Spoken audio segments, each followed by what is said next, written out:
La somme théologique de saint Thomas d'Aquin, première partie, traité sur les anges, question 62, article 7. La connaissance et l'amour naturel restent-ils dans les anges bienheureux? Tant que la nature subsiste, l'action reste. Or, la béatitude n'enlève pas la nature, puisqu'elle en est la perfection. Donc, elle ne détruit pas la connaissance et l'amour naturel. Résumé. La connaissance et l'amour naturel demeurent dans les anges bienheureux. Corps de l'article. Il faut dire ceci. Les anges bienheureux conservent la connaissance et l'amour naturel. Ce que les principes des actions sont entre eux, les actions mêmes le sont entre elles. Or, la nature est à la béatitude ce que la première entité est à la seconde, puisque la béatitude s'ajoute à la nature. Mais d'une autre part, la première entité se retrouve toujours dans la seconde. Donc, la nature existe dans la béatitude, donc aussi la béatitude renferme les actes de la nature. Première objection. Saint Paul dit dans la première aux Corinthiens, chapitre 13, verset 10, « Quand viendra ce qui est parfait, ce qui est imparfait s'évanouira. » Or, la connaissance et l'amour naturel sont imparfaits à l'égard de la connaissance et de l'amour béatifique. Donc l'amour et la connaissance naturelle cessent dans la béatitude. Réponse. La perfection détruit par sa présence l'imperfection opposée. Voilà tout. Or, l'imperfection de la nature n'est pas opposée à la perfection de la béatitude, mais elle lui sert de fondement et de substratum.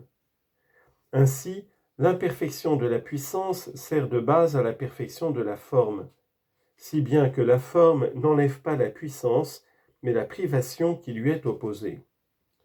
Semblablement, l'imperfection de la connaissance naturelle n'est pas opposée à la perfection de la connaissance glorifiée, car rien n'empêche qu'on ne connaisse une chose par deux moyens à la fois, par un moyen probable et par un moyen démonstratif.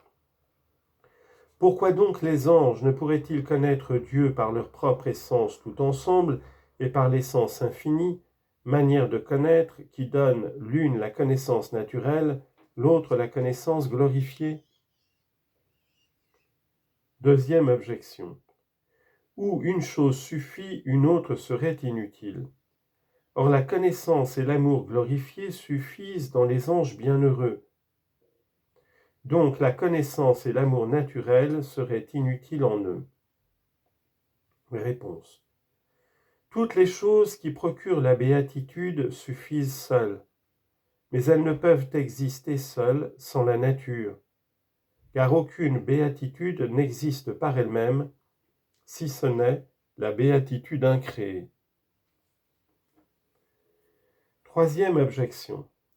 La même puissance ne peut avoir deux actes en même temps, pas plus que la même extrémité de la ligne ne peut se terminer à deux points différents.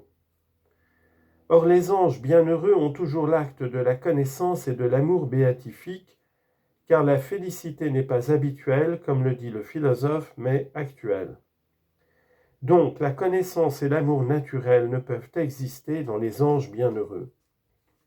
Réponse. Deux actions peuvent appartenir à la même puissance, quand elles sont ordonnées l'une à l'autre. Or la connaissance et l'amour naturel sont ordonnés à la connaissance et à l'amour glorifié. Ces deux sortes d'opérations peuvent donc exister en même temps dans les anges,